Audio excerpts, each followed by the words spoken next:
Welcome to TG24 TV. నేను సుమలత.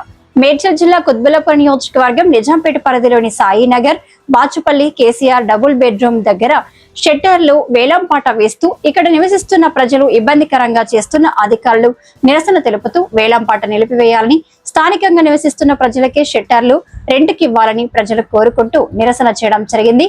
ఈ కార్యక్రమంలో మాట్లాడుతూ ప్రజలు ఇక్కడ మేము చాలా బీదవారం ఉన్నాం, మా కడుపుల మీద కొట్టద్దు, మేము రెంట్కు తీసుకుని ఏదో ఒక వ్యాపారం పెట్టుకోవడానికి మాకు అవకాశం ఇవ్వాలని అధికారులను వేడుకోవడం జరిగింది. అయినా కానీ వారు వినకుండా మమ్మల్ని భయభ్రాంతులకు గురి చేస్తున్నారని అన్నారు. అధికారులు మా మీద దయ ఉంచి మాకే కిరాయికి ఇవ్వాలని కోరుకుంటున్నారు. లేని పక్షంలో మేము అన్ని డబుల్ బెడ్రూమ్ బ్లాకుల వారం కలిసి ధర్నా నిర్వహిస్తామని అన్నారు. ఈ కార్యక్రమంలో పాల్గొన్నవారు బాలబ్రహ్మచారి, రజిత, నాగమణి, ప్రశాంతి, సత్యవతి, వరలక్ష్మి, దీపిక, రోషమ్మ, రాములమ్మ, లక్ష్మి, పావని, ప్రమీల ప్రజలు భారీ ఎత్తున పాల్గొనడం జరిగింది.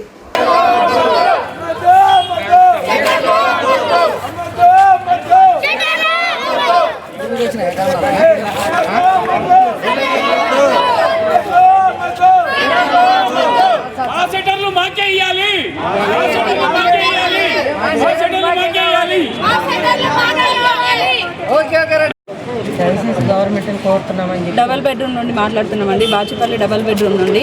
అన్న, మాకు ఇండ్లు ఇచ్చినవారు, మీరు బతుకమ్మని ఇండ్లు ఇచ్చినారు, తర్వాత ఇచ్చేటప్పుడు ఏం చెప్పినారు, షట్టర్లు మీ మెయింటెనెన్స్ కోసం అవుతుంది, మీరు బతుకు తెరువుకు ఆధారంగా మిగులుతాయి, మీరు మెయింటెనెన్స్ ఇప్పుడు కట్టుకున్నా కానీ తర్వాత మీకు తగ్గుతుంది అని చెప్పేసి చాలా గత ప్రభుత్వం మాకు చెప్పడం జరిగింది. కానీ ఇప్పుడు వచ్చేసి ఏమంటున్నారు, షట్టర్లు కంప్లీట్గా అమ్మేసి అది 5 లక్షలక 6 లక్షలక ఎంతన్నా కానీ పాట వాడుకుంటారు, వేలం వేస్తారు, అమ్మేస్తాము అని చెప్పేసి అంటున్నారు. మీరు అమ్మేస్తే తర్వాత మా బతుకేంది?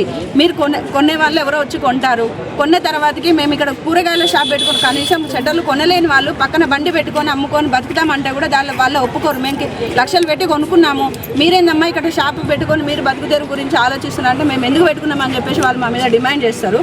అలాంటప్పుడు మేము ఎట్లా బతకాలి? పెన్షన్ తోటి బతికే వాళ్ళు ఉన్నారు, భర్తలు వదిలేసి పిల్లలు చిన్న పిల్లలు పట్టుకొని వచ్చి ఉన్న వాళ్ళు ఉన్నారు. ఇక్కడ ఇల్లు వచ్చింది, సరే ఎట్లో బతుకుతాం కదా అని చెప్పేసి ఆ సంతోషంతో ఉందామనేసరికి ఇప్పటికీ షట్టర్లు వేలం వేసేస్తామని చెప్పేసి అంటే మేము ఎక్కడ చెప్పాలి, ఏం చేయాలి? మేము బతుకు తెరువు ఏం చేస్తారు?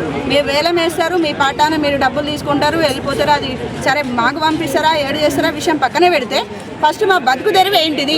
ఎక్కడి నుండో 100 రకాల ప్లేస్ల నుండి వచ్చినాము, మా జాబ్లో వదిలిపెట్టుకొని ఇల్లు అంటే భయపడి వచ్చినాము. సరే పోనీ అక్కడ షట్టర్లో అదో ఇదో ఉన్నవి, మేము షాపులు పెట్టుకొని ఎట్లనన్నా బతుకుదాం అనుకున్నాము. ఇప్పుడు మాకు ఆ ఛాన్స్ కూడా లేకుండా చేస్తున్నారు. మరి అలాంటప్పుడు మేము ఏం చేయాలి? మేము ఎవరికి చెప్పాలి? మా షట్టర్లు మేము ఎట్లా కాపాడుకోవాలి? పెద్దవాళ్ళు మీరే అర్థం చేసుకోకపోతే, తెలుసుకోలేకపోతే మా పరిస్థితి తెలుసుకోవాలి. అరే పేదవాళ్ళు ఉన్నారు అక్కడ, మేము షట్టర్లు వేరే వాళ్ళకి ఇస్తే వాళ్ళు ఎట్లా బతుకుతారు? కొన్ని అక్కడ ఉన్న వాళ్ళకే రెంట్కి ఇచ్చేద్దాం, ఆ రెంట్ వచ్చిన డబ్బులతోటి బ్లాక్ మెయింటెనెన్స్ అవుతుంది, వాళ్ళకు మెయింటెనెన్స్ తక్కువ పడుతుంది అనే ఆలోచన కూడా కొంచెం చేయండి సార్. మీరు దయచేసి మీకు దండం పెట్టి అడుగుతున్నాం. మేము మా షట్టర్లు మాకే ఇవ్వండి, వేరే వాళ్ళకి వద్దు. అది రెంట్ పర్పస్లో ఇవ్వండి. మేము తక్కువ ఎంతో మాకు చేతనైనంత వరకు మేము రెంట్ ఇచ్చుకుంటాము, మేము బతుకుతాము. ఇప్పుడు మా మెయింటెనెన్స్కి మా బ్లాక్ డెవలప్ చేసుకుంటాం మేము. ఇప్పుడు మీరు చేసే అమ్మడం వల్ల ఏం జరుగుతుంది? కొన్నవాడు లాభం పడతాడు, ఇక్కడ మేము ఉన్న వాళ్ళం మాత్రం అలాగే ఉండిపోతాం. మరి మాకు ఇచ్చేం లాభం? మీరు గత ప్రభుత్వం చెప్పింది ఏంటిది, ఇప్పుడు చేసేది ఏంటిది? మేము ఏం చేయాలి? ఇంటి ట్యాక్స్ కట్టమన్నారు, అసలు మాకు ఇల్లు లేకనే అక్కడ రెంట్ కట్టి బతికేది వచ్చినాం. ట్యాక్స్ కట్టమన్నారు, పోనీ ట్యాక్స్ కట్టేసినాం. ఇప్పుడు ట్యాక్స్ కట్టినామని చెప్పేసి రెంట్లు అది షట్టర్లు కూడా వేరే వాళ్ళకి ఇచ్చేస్తున్నా అంటున్నారు. ఇప్పుడు షట్టర్లు ఇచ్చేస్తారు, మేము మళ్ళీ ఎవరి కాళ్ళు పట్టుకున్నా మేము బతకాలా? పిల్లలకి ఏం చేసుకోవాలా? మాకు హాస్పిటల్ లేదు, ఏది లేదు. అయినా కానీ షట్టర్లు తీసుకొని మీరు అమ్మేసుకుంటే మా పరిస్థితి ఏంది? మేము తిండికి లేకనో బట్టలకి దేనికన్నా లేక మేమున్నాం బతుకుదేరు కోసం. ఇక్కడ ఒక మా షట్టర్ మాకు కిరాయికి ఇస్తే మేము చిన్న షాప్ పెట్టుకొని బతుకుతాం. లేదు, మాకు రెంట్ పర్పస్ ఇవ్వండి, మీకు ఎంత పడుతుందో అంత రెంట్ పర్పస్ మాట్లాడుకుంటాము. రెంట్ పర్పస్ ఇవ్వండి, రెంట్ తీసుకోండి. ఎవరైనా గేటు దాటనిచ్చే సమస్య లేదు. మా షట్టర్లు మాకే కావాలి, వేరే వాళ్ళకు పోవడానికి ఛాన్స్ లేదు. మేము ఆ ఛాన్స్ ఇవ్వము. వేరే వాళ్ళు వస్తానే మేము మేము బాచుపల్లి డబుల్ బెడ్రూమ్ నివాసులు మాట్లాడుతున్నాం. ఇక్కడ నుంచి మేము ఇప్పుడు రేజ్ చేయాల్సిన విషయం ఏంటంటే, మేము మాట్లాడే విషయం ఏంటంటే, సమస్య పైన ఈ బాచుపల్లిలో ఉన్నటువంటి షట్టర్లు వేలంపాట చేసి ప్రస్తుతం ఉన్న ప్రభుత్వము వేలంపాట చేసి సేల్ చేయడం అనేది జరుగుతుందని చెప్పేసి మాకు నోటీసులు పంపించారు. మేము దీని మీద ఎందుకు కోరుతున్నామని చెప్పారంటే, ఇక్కడ ఉన్నటువంటి నివాసులు చాలా మంది పేదవాళ్ళు ఉన్నారు. ఇప్పుడు వాళ్ళు ఆ డబ్బులు 3 లక్షల నుండి 10 లక్షల వరకు వేలంపాట వేసి అమ్మే సూచనలో ఉన్నారు ప్రభుత్వం. కాబట్టి ఇక్కడ ఉన్నటువంటి నివాసులు ఈ షట్టర్లను కొనలేకపోతున్నారు. అందుకని చెప్పేసి మేము ఈ ప్రస్తుతం ఉన్నటువంటి ప్రభుత్వానికి మేము విజ్ఞప్తి చేసుకునేది ఏంటంటే, ఇక్కడ ఉన్నటువంటి షట్టర్లను రెంట్లకు ఇచ్చేసి పేదవాళ్ళు ఎవరైతే ఉన్నారో వాళ్ళకు రెంట్లకు ఇచ్చేసి ఇక్కడ ఉన్నటువంటి వాళ్ళు వ్యాపారం చేసుకునేటట్టుగా అవకాశం కల్పిస్తే చాలా బాగుంటుందని చెప్పేసి మేము దీన్ని ఈ ప్రభుత్వానికి విజ్ఞప్తి చేస్తూ ఉన్నాము. అదేవిధంగా ఏంటంటే, ఎక్కడెక్కడి నుండో వచ్చి ఈ డబుల్ బెడ్రూమ్లని నివసిస్తున్నారు. గతంలో ఉన్నటువంటి జాబులు ఇక్కడ లేక ఇక్కడ నుంచి వెళ్ళే రవాణా సౌకర్యం కూడా సరిగ్గా లేకపోవడం వల్ల చాలా ఇబ్బందులు పడుతున్నారు. కాబట్టి ఇక్కడ ఉన్నటువంటి జనాలు అందరూ ఈ షట్టర్లు ఏమైనా మాకు కల్పిస్తే, అంటే మంచి యొక్క రేటు యొక్క కలిగిస్తే, ఇక్కడ ఉన్నటువంటి షట్టర్లను రెంట్కి ఇస్తే ఆ రెంట్కు తీసుకొని ఏదో ఒక వ్యాపారం, చిరు వ్యాపారం చేసుకొని బతుకుదామన్న ఆశలో ఉన్నారు. కాబట్టి ఈ షట్టర్లను సేల్ చేయకుండా రెంట్కి ఇస్తే చాలా బాగుంటుందని చెప్పేసి మేము విజ్ఞప్తి చేసుకుంటా ఉన్నాము. ఎందుకనంటే ఇక్కడ ఉన్నటువంటి ప్రజలకే కాకుండా బయట ఉన్నటువంటి ప్రజలకు కూడా ఈ షాపులు అనేది సేల్ చేస్తామని చెప్పేసి ప్రభుత్వం నోటీసులలో తెలియజేయడం జరిగింది. అందరూ బయట వాళ్ళు వచ్చి ఇప్పుడు షట్టర్లు కొనుక్కొని వాళ్ళు వ్యాపారం చేసుకుంటారు. ఇక్కడ షట్టర్లకు ఉన్నటువంటి ప్లేసులు అనేది పార్కింగ్ కూడా సరిపోదు. అదేవిధంగా షట్టర్లకు ఉన్నటువంటి వాళ్ళు ఓనర్సు ఇక్కడ ఏ విధంగా అయితే మేము కొనుక్కున్నామో మాకు అన్ని అధికారాలు ఉన్నాయి, ప్రభుత్వం మాకు కల్పించింది. ఆ అధికారం ప్రకారంగానే మేము ఇష్టం ఉన్నట్టుగా మేము వ్యాపారాలు చేసుకుంటామని చెప్పేసి అంటారు. కాబట్టి ఇక్కడ ఉన్నటువంటి నివాసులు దాన్ని తట్టుకోలేకపోతారు. కాబట్టి మా యొక్క బాచుపల్లిలో ఉన్నటువంటి నివాసులకి మాకు ఈ అవకాశం కల్పించాలని చెప్పేసి ఈ ప్రభుత్వానికి మేము విజ్ఞప్తి చేస్తూ ఉన్నాము.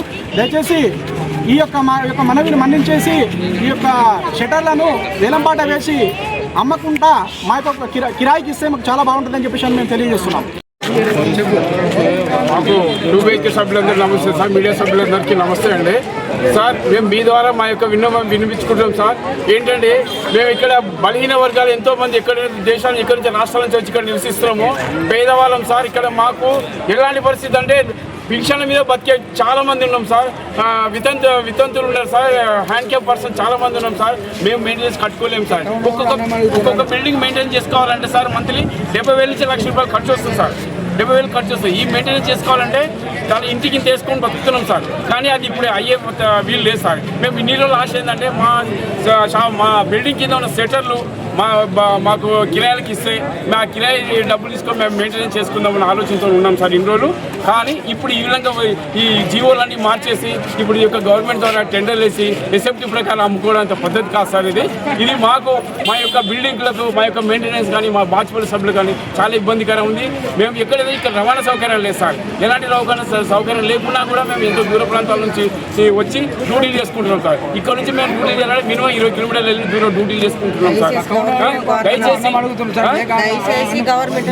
గవర్నమెంట్ కోరుతున్నది ఏంటంటే, మీరు ఇవి గవర్నమెంట్ పరంగా చేయకుండా కిరాయి పరంగా ఇచ్చేసి మా 2 BHK ఉన్న వాళ్ళకే మాకు ఇచ్చేస్తే మేమే కిరాయి కట్టుకొని మెయింటెనెన్స్ చేసుకుంటామని మా యొక్క విన్నపం సార్. మీడియా ద్వారా మరీ విన్నపిస్తున్నాం చెప్తున్నాం sir. Thank you sir. Sir, ఇప్పుడు ఇక్కడ మాకు గవర్నమెంట్ ఇచ్చింది, కేసీఆర్ గారు ఇచ్చారు. షట్టర్లు అమ్ముతామంటున్నారు. అమ్మొద్దు సార్. ఇక్కడ హ్యాండిక్యాప్ వాళ్ళు ఉన్నారు, దూరంగా వెళ్ళి మాకు ట్రావెల్ చేయడానికి ఆటోలు, బస్సులు, వసతులు లేవు. ఏదో వాళ్ళు చిన్న దుకాణాలు రోడ్ల మీద పెట్టుకొని అమ్ముకుంటున్నారు. వాళ్ళకి ఇబ్బంది అవుతుంది. ఇప్పుడు మీరు అమ్ముతా అంటున్నారు, బయట నుంచి షాప్ వాళ్ళు ఉన్న వాళ్ళు వచ్చి కొనుక్కుంటున్నారు. లేని వాళ్ళు మేము ఎక్కడ పెట్టుకోవాలి సార్? టైలరింగ్ చేసుకున్న వాళ్ళు ఉన్నాము, చీర బిజినెస్ చేసుకుంటే వాళ్ళు ఉన్నాము. మాకు ఇబ్బంది అవుతుంది సార్. షట్టర్లు అమ్మవద్దు చెప్పండి మాకు. ఎందుకంటే ఇక్కడ ఏదైనా బయట వెళ్ళి డ్యూటీలు చేసుకొని కూడా వసతులు లేవు మాకు ఈ ఏరియాలో. ఇళ్ళలో పనిని కూడా దొరకట్లేదు. చేయడానికి పోవడానికి కూడా మాకు తిరగడానికి కూడా లేవు. గవర్నమెంట్ నడుస్తుంది, అదేదో రెంట్కి ఇవ్వండి. రెంట్కి ఇచ్చి ఆ రెంట్తో మేము మెయింటెనెన్స్ చేసుకొని ఇది చేసుకుంటాం సార్. ఉన్న మాట వాస్తవంగా చెప్తున్నాము, చేయండి. హాయ్ అండి, నేను మీ Satyasri. Please do subscribe TG24 TV.